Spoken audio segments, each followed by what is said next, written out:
This is a short horror story about a game group roleplay I was in, themed around the Dagon Rampa franchise. You might be thinking, oh, uncultured Crispy, you don't know what Dagon Rampa is.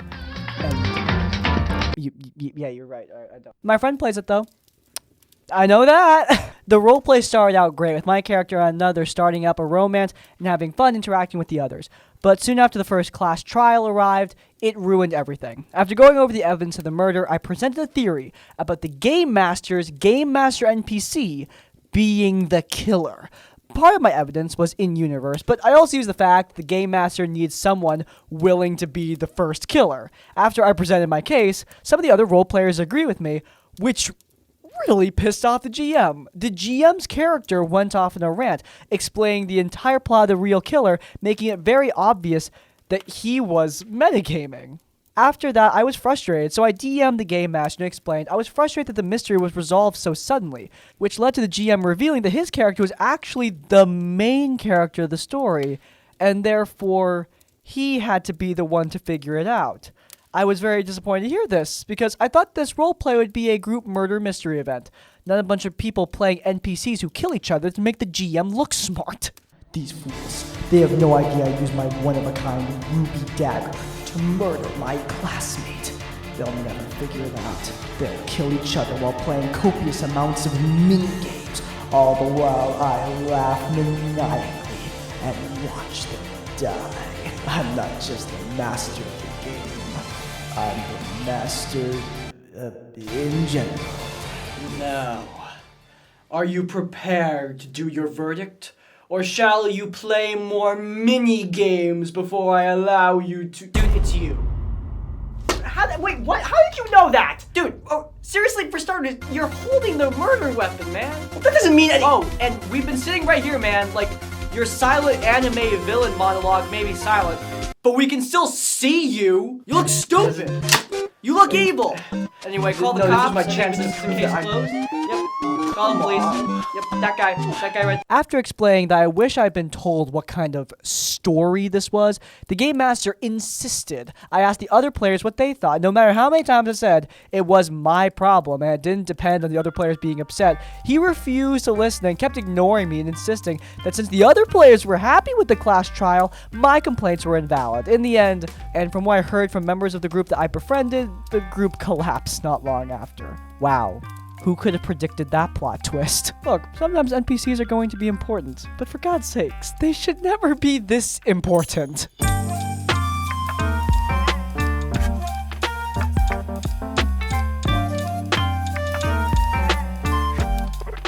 Now, I have been running D&D 5th edition for 6 years, and I'm currently running my second full campaign, having run a handful of one-shots and mini-campaigns over the years. This story starts during the mini-campaign I ran after my first campaign abruptly ended in 2023, when I broke up with my partner at the time, who had played a vital character in said campaign. See, this is why I don't date. Not a single other reason. As a palate cleanser between full campaigns, I offered to run a mini-campaign inspired by 1980s summer camp horror. Think Sleepaway Cabin, Friday the 13th, etc., with like a Stranger Things twist, because magic didn't exist, no full-blown level in this world, but the land the summer camp was built on was magical, and the government secretly funded the camp as a way to collect and experiment on campers who manifested powers. I was planning on running it for the core group, my brother, my sister, and our friend. I'll call him Lewis. All incredible people and players, I love them dearly. Before we began working on characters, my sister asked if her 2 roommates could join the game. And they were roommates. Oh my god, they were roommates. Okay, they're probably actually just her roommates. I'll call these new people by their player character names, Ron and Misty. Misty was a childhood friend of my sister's who had recently re-entered her life, and Ron was her boyfriend. Neither had played D&D 5th edition before. Misty had 0 tabletop experience, but Ron had years of playing Pathfinder under his belt. Although I had never met Ron, had barely ever interacted with Misty, I trusted my sister and agreed to let them play, as long as my brother and Lewis were also agreeable to the idea. I organized a board game night so everyone could get to know each other before a final decision was made, and after a pleasant night of Settlers of Catan, which is a game I've seen cause civil war among friend groups. That's a bold choice, my brother. Bold choice. After the game, We decided, let's give it a go. Because of scheduling, we didn't have a formal session 0. Come on, why I do know, we have I to die know. for their... But I did share the story premise and the restrictions based on the setting with everyone via email. And I also sent content warnings for violence against children since they were playing campers, so it was bound to happen. Although I promised I wouldn't explicitly describe, like, torture or anything too extreme. Then I had several informal session 0s, helping everyone who needed it to write up their characters, explaining the rules to Ryan and Misty, setting expectations, establishing everyone's boundaries, all the good stuff, which means that you basically had session 0.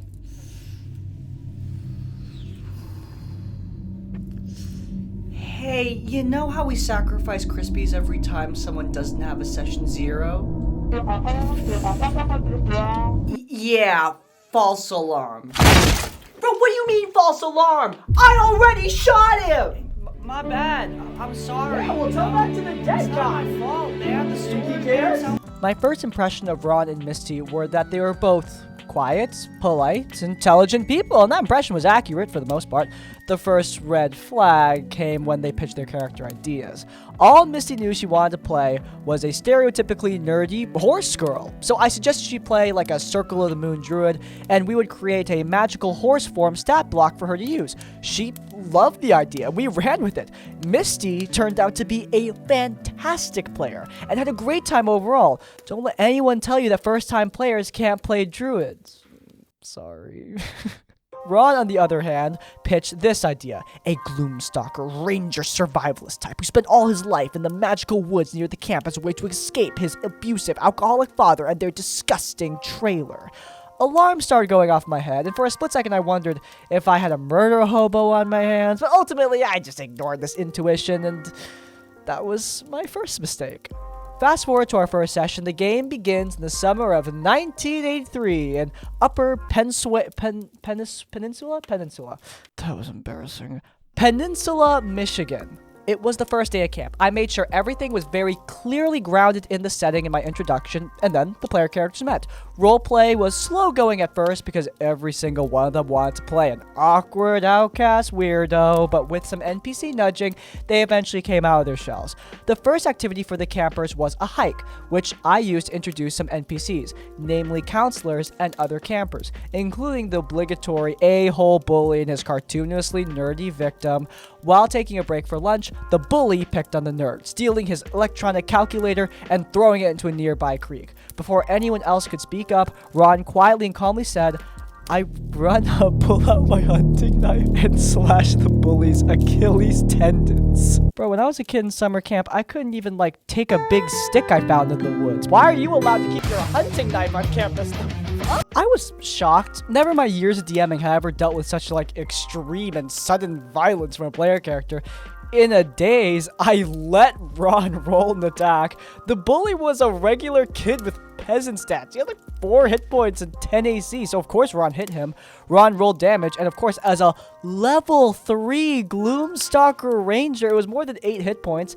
In any other circumstances, I would have asked if he intended it to be lethal damage, but I outright ruled the damage to be not lethal because I considered it to be absurd as an overreaction to kill a child, even if we've been playing in a typical fantasy world. Like, the bully wasn't even threatening to hurt the nerd. So I had one of the camp counselors sternly chastise Ron? Alright, little Timmy, what did we learn? That I did something wrong and I've been very, very bad. And can you be a little bit more specific? That brutally crippling children is not a solution to my problem. Okay, little Timmy. Dude, can you listen to me? Oh, come on. Can you stop screaming? It's really immature. I'm screaming because I just got stabbed. You spent the whole time just lecturing this idiot who stabbed me. What is wrong with you? Little Timmy, can you please apologize? You're being so rude. I'm really sorry. Oh, God. They took Ron and the injured bully back to camp so the director could deal with him while the rest of the party continued on the hike. Then I had the camp director explicitly tell Ron that if he did anything like that again, his father would be called and he would be removed from camp. While above the table, I explicitly asked, that means you wouldn't be in the game anymore? Ron seemed to understand and said he wanted to keep playing, so I moved on. This was maybe half an hour into the first game, and it was just the beginning. Over the next few sessions, Ron tried multiple times to leave the camp and go off into the woods to live on his own, even after I established that there were like dangerous monsters in the area. They fought monsters almost every session. His character already knew their existence in the woods from his backstory. Each time he tried to leave, I had him roll a survival check, a skill he was proficient in, and each time he rolled well, so I had his character realize it would mean almost certain death, and I reminded him above table that he would be leaving the game because I was not going to run two divergent plots, especially with one being a 12-year-old getting massacred by dire wolves alone in the woods. After his third failed attempt to run off, he cut it out, and the rest of the campaign went smoothly enough, with the players eventually breaking into the secret government facility and freeing all the magical children. It was a blast, even for Ron, who got to kill-shot the big bad evil guy. Afterwards, I began really digging into planning the next campaign. Now, this campaign was not originally going to be a long ordeal, mainly because I wanted my best friend Johnny, the person who got me into TTRPGs originally, to be able to play and spend his winters in Florida, because he hates Midwest winters. Snowbirds, my favorite people. No one wanted to play online. The majority of my players have ADHD, so it's already hard enough for them to concentrate in person. This was late April, and Johnny was going to have time available to start playing in June, so there was plenty of time to get things set up, or so I thought. Everyone from the camp game wanted to play in the next campaign, including the roommates. Since everything ended well in the camp game, I was excited for everyone to play, until scheduling issues began to arise. Over the next 2 months, I tried nearly every week to get together with my sister and her roommates, and they just kept canceling on me. Eventually, Ron texted me saying he and Misty weren't going to be able to play due to their busy schedules. Honestly, I should have told them that weeks before, that I was dealing with a lot of my personal life at the time. That ex-partner was really persistent in trying to get rid of the X part, which... Ooh. And I just didn't have it in me. And then Johnny's schedule changed, and my sister had to get a second job in which her schedule was going to change weekly, so it seemed like the entire game was doomed. I gave up on the whole idea of D&D for a while, but eventually I decided I wanted my siblings and Louis to have a chance to play the characters they made, which I'd already fallen in love with. We finally began our second campaign in September, and just the four of us, it's been going splendid, if a little sporadically since then. I also ran a one-shot for Johnny on his birthday in November, and it was a rousing success, so I got to play with my best friend after all. Now, the final kicker is what happened with my sister and her roommates over the last month. Now, my sister has an extremely adorable but extremely inbred cat named Wolfgang. I don't know anything about cats. That sounds bad, though. Okay, look, a few months before the game started, Wolfgang had to have 9 teeth pulled, despite the fact my sister had already been taking him to get monthly teeth cleanings. This procedure was extremely expensive, and because my sister wasn't having a lot of money, and they love Wolfgang too, her roommates volunteered to loan her the money. With no further arrangements made, no payment plan in place, nothing. Oh boy. This was very generous of the roommates, but it also wasn't particularly financially taxing for them, both having come from affluent families. Despite only being in their early 20s, they had collectively 6 digits in their shared savings, way more money than my sister, a food service worker, also in her early 20s, more than she could dream of. And again, they offered to loan her the money without stipulating when they needed it back. Everything was fine for months between the three of them, except that turned out Ron was doing things behind my sister's back the whole time. When my sister discovered that Ron, who insisted on shopping for all the groceries, had been splitting the grocery bill in half instead of in thirds, even though my sister barely ate any of the food Ron bought, usually subsisting off of leftovers from work. She told him that she would start buying her own groceries, to which he replied with complaints about how that would mean they would have to label food. But my sister put her foot down, and after that, the real drama began. Ron ended up proving to be a lot more like his character from the camp game than he initially seemed, even once exploding at my sister during an argument, destroying the room they were in, punching walls and knocking over shelves and screaming obscenities while she stood there frozen. And all Misty ever did was make excuses for Ron and pretend nothing was happening while they were fighting. Unfortunately, they are all still on the lease together, although Ron and Misty are in the process of moving out. Apparently, the final straw for Ron came when my sister asked if they could stop buying the expensive litter for their 3 cats. 2 belonged to my sister, because she couldn't afford the $400 a month charge that she was paying for it. It was $600 a month for all 3 cats. Ron, who had a bizarre fixation on cleaning the litter box?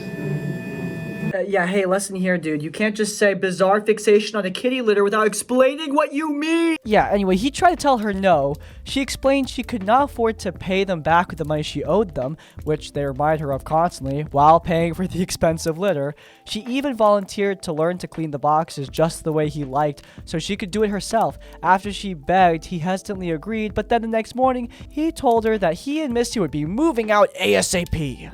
After recounting this tale to me, my sister also admitted some other questionable things about Ron, like despite the fact that his parents own a massive multi-winged house, he insists his family is lower class and gets offended if you suggest otherwise. Oh, and also, he wants to start a cult. Jesse, what the fuck are you talking about? This is particularly upsetting because my parents met in an actual bad cult, and I have PTSD just from being raised in the aftermath, so I guess good to know. Anyway, thanks for reading. I hope you had a wonderful day, night, whatever comes next. TLDR, problem player attacks a child NPC out of nowhere, then repeatedly tries to ditch the party for no real reason, which would mean leaving the game. Turns out the problem player is actually violent, also obsessed with kitty litter to the point of ruining relationships. I've talked about this before, but I am so sensitive when it comes to my home that this is just like my worst nightmare. It's why I live alone. I just cannot handle other people and their crap. These two just sound like a lot to deal with. Now, moving on to the D&D part, which primarily covers murder hoboism. Look, I think if you want to play a murder hobo game, that's fine. However, play in a group and with a DM that's going to appreciate that. People don't like it when you randomly kill NPCs. It makes the game a pain in the butt to play. Also, violence against children ain't gonna fly with every single person on the planet. But what's really interesting is our problem player chilled out. The game was fun, but it just turned out that the guy was terrible in real life, because that happens. Sometimes people are good players, but just suck. On the Discord server, I had 4 big campaigns starting that week, one considering 2 days after this, and one with an undecided time. I was DMing 2 of those, and a mod, who calls D&D a children's game, gets on me about talking about torture? Perhaps it's vaguely related to the practice of torture. Anyway, we were talking about torture, and we had a big fight about the fact Discord does not even allow children on the site. On top of it all, he gets mad at me for asking a mod if something was okay. The mod said he thinks so, and the other mod decides to temp ban me, which was the biggest week of my D&D career. This is not the first time I said stuff too dark for them, but only that one mod, corrected me recently. When I first joined, I made some super dark homebrew, and it was wrong, but I toned it down, but he claims otherwise. He then said my musical idea that the rest of the people loved, where you grab a tiefling's horns and rip them out, slowly forcing them to scream musically, is too dark. Which, Raina, show him what we think of that. Seriously, tieflings are so cool. Can you stop using them in your freaking torture fantasies? My god. No. However, other mods applauded my idea for creativity and said there was no issue, and I asked the other mod if a World War II campaign where players play as Nazis and hopefully betray Hitler would be allowed. I was told, I think so. The toxic mod then tells me that campaign idea is wrong in every way, and it's bad that I even asked. So, am I the a-hole? Please answer below. Well, before we get to my official crispy state-endorsed answer, let's just look at what some of the comments had to say. So, in your words, you made a super dark homebrew that you were asked to tone down, then made a plot element about torturing people, then asked to play a Nazi campaign where players hopefully betray Hitler. Like, bro, how is that not a guarantee? It sounds like you repeatedly upset people and were booed accordingly. Of course, I can't see into your mind, but personally, as soon as the words Nazi campaign were uttered, you'd be kicked from any of my tables. Something that niche, to be kind. You have to know someone really well to even propose that kind of premise. Not really the environment for a random Discord server. Well, I have been there about a year, and the Dark Homebrew was in March, and then I stopped, and now recently had a good music idea. The Tiefling thing, that was last week. The Nazi thing was 3 days ago, but again, I was wrong to ask a mod if it was okay. This mod jumped in, punishing me for double checking, so I see how I was wrong, but you can see from my perspective, a little. Nah, that Tiefling thing wasn't a good music idea. It's an edgy McEdgelord idea. Let me rephrase, the other mods loved it, not me. Sure, man. Okay. Back to the question. Are you the a-hole? Drum roll, please. Yes, the a-hole. I never get to say that. Look, if you want to play these edgy McEdgelord ideas, I literally can't stop you. But you're not going to play them anywhere near me, and if you start yapping about them in my face, I might just tell you that they're bad ideas, because I'm sorry, I think they are bad ideas. This is edginess for the sake of edginess, and by the way, written out in a way that I think this has to be some kind of like toddler-aged child. My god, that sentence structure made me want to die. Of course, it's probably not a child, it's probably an adult who's just stupid, which, yeah, that's unfortunate. There are plenty of Discord mod horror stories out there, but dang it, this isn't one of them. That mod had all the rights to shoot this down. I've been watching your reviews for a while now, and I really like them. I'm excited for the way you're changing things up, or developing them, new backgrounds, fonts, etc. Thank you, by the way. This story happened a few years ago with one of the first games I GM'd. It's both a new GM with a difficult system and attention span of a goldfish brain kind of story. I had a Shadowrun 5th edition game with 3 friends. One had some Dungeons & Dragons experience, but otherwise they were novices. I hadn't really ruled games before and had never played Shadowrun, but I had some starter packs for different games, and this was the one we all liked. I had played different games at that point, so I thought I just might jump in the deep end. I build backstories to my players individually, and they have some secrets from the other players. Nothing big or immediately plot relevant, but I personally like some secrets with player backstories. I've also played with characters built all together, and those were fun too. And then the first game came, with hopes of making this a mini campaign or something. We get to like the first checks between players and NPCs, and my players just roll with 5 more dice than the NPCs. I'm confused after a few rolls with how high the differences are between like the player rolls, the NPC rolls, because I know I have to be doing something wrong. I misunderstood something. But in the thick of not realizing what the thing was, my group just gets through the adventure module by charming one of the NPCs so hard he just disables the security system. No fight, just me sitting there going, there has to be something wrong. Yeah, I'm pretty sure my enemies in Baldur's Gate 3 feel something similar. Ha! Adventurous scum, taste my axe!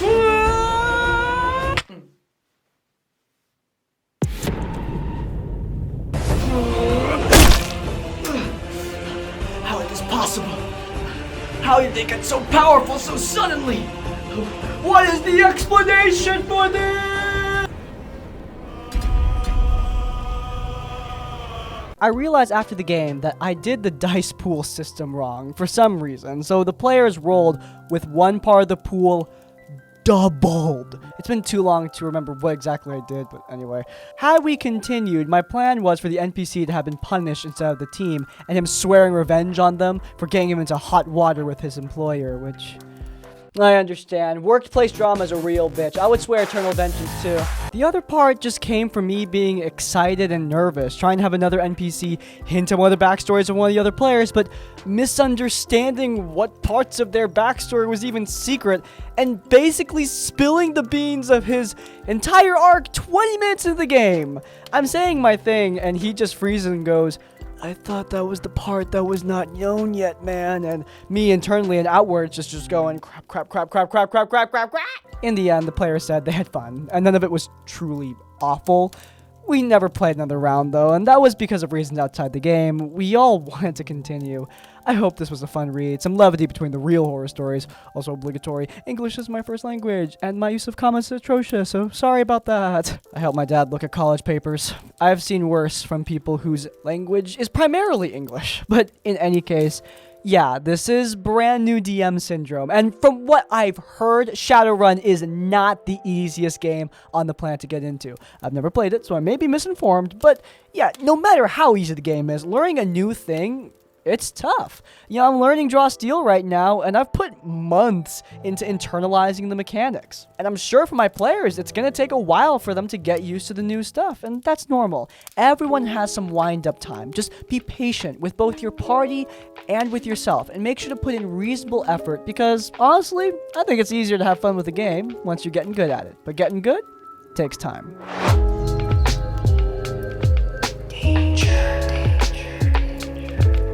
Relatively new viewer here, but I managed to binge a good majority of your videos while at work this last month. Oh my god, that's a lot of videos! Thanks. Loving it so far. I think you'll get a kick out of this one. So before this year, I had been a one-shot for Honey Heist a few years back, and made a character for a now X's game, which totally didn't happen because said X hated the idea of my Drow Bard. I took up our missing melee spot by reinforcing a banjo to whack people with, which she absolutely hated. Shame. What, does she hate fun? Hitting people with a guitar is awesome! Anyway, I got hyper fixated on D&D and joined quite a few since I was working mornings, and most games happen at night. It's perfect. This game was for Pokemon. The DM really loved the idea of having Team Rocket be a second group that would occasionally jump into the main group. I was part of said evil Team Rocket. I even made art for my character. Now keep in mind, we were mainly playing teenagers. I kind of assumed everyone would be younger, mid-20s or less, and I'm pretty sure there were a few actual just teenagers in the game. We were supposed to keep things PG as we were streaming the game. I never bothered to ask for the stream, unfortunately. It would have been a great source to look back on. I joined the session, I made my character. I'm very excited to play. It's a bit of a mess with me trying to figure out how the app for the game works, and the DM taking a back seat to explaining, so one of the players, a rules lawyer and co-DM, explained it to me. I don't mind rules lawyers, it helps to learn when someone's explaining stuff. However, I thought it was so odd for the DM to say so little. I don't remember how many sessions I was a part of, it was only a handful, and oh boy. One session, the topic of transgender people come up. I was playing a girl character, which I rarely do since I'm a trans guy, and it feels a bit odd. I've been on HRT and often people get confused by my voice. This was all online. They made some comments about this, and two people end up in an argument over trans people, whether or not they're valid, and then debating my gender, which I would rather die, I think. I got uncomfortable, stated I was a guy, and indeed transgender. The DM kept quiet this entire time, and I was just incredibly uncomfortable. Next session, though, it somehow got worse. The transphobe started making odd jokes on his end. We all kind of ignored it until it sounded like he was moaning. Someone made a joke, and he made a comment about... Now, normally, I would say, yeah, it's just an edgy joke, but I can still hear the weird noises clear as day. And again, we were streaming. Hey, Darkside Phil was streaming too. That didn't stop him! Oh, the camera's on. The camera's been on the whole time, huh? Again, no comment from the DM. I told the DM I was leaving because of, the transphobia, and I left the server. He apologized, and the problem player also apologized for said transphobia, but it read like it was scripted. I was pissed and sent a very long message describing why it was an issue, and he responded saying basically the same thing reworded along the lines of, I understand more than you know, for a lot of reasons you gave and more, and I'm not as young as I act. I'm 32. Dude, that makes it worse. What are you doing? I just responded with, thank you for your apology, and stayed away. They made a few comments about how they kept losing players, and honestly, the ones who stuck around all made me very uncomfortable. I don't remember which issue happened first, but I don't know why I stayed after either incident. I guess I just really liked Pokemon? Anyway, thanks for reading. Hope you have a wonderful day. I hope you have a wonderful day as well. And look, you can apologize for things all you want, but when you constantly harass and make fun of somebody, they have a right to not want to talk to you. Even for non-transgender players, this kind of talk just is annoying. Like, no one wants to hear somebody talk like this. It just sounds toxic and stupid and childish. No wonder people are leaving the game. Your game is going to have high turnover rate if you let talk like this thrive in your server. I also can't imagine the stream would be all that successful because no one wants to watch a Dungeons & Dragons game get derailed by some transphobe's idiotic argument. And the people who would want to stick around for that, well, I don't think they're the kind of people you'd want in any audience. Hey, that's a wrap. Our first RPG horror story of 2025. Gotta say, it's good to be back. If you guys enjoyed, then you might enjoy our other main series on this channel, Critical Failure, where we talk about some of the foolishness of the TTRPG industry. It's linked in the cards. But before you go, please leave a like on this one and subscribe to Crispy's Tavern so you don't miss any of our content as it comes out. And finally, if you want to leave your own stories or thoughts, you can go down in the comments down below. If you can't think of a comment, leave the comment the kitty litter to let me know at the end of the video. Hey, by the way, if you have your own horror stories, you can send them directly to us. There's an email down in the description down below. Send your stories our way for a chance to be featured in one of these videos. But hey, even if you don't have any stories, in essence, like, comment, subscribe. I will see you all next time. Farewell.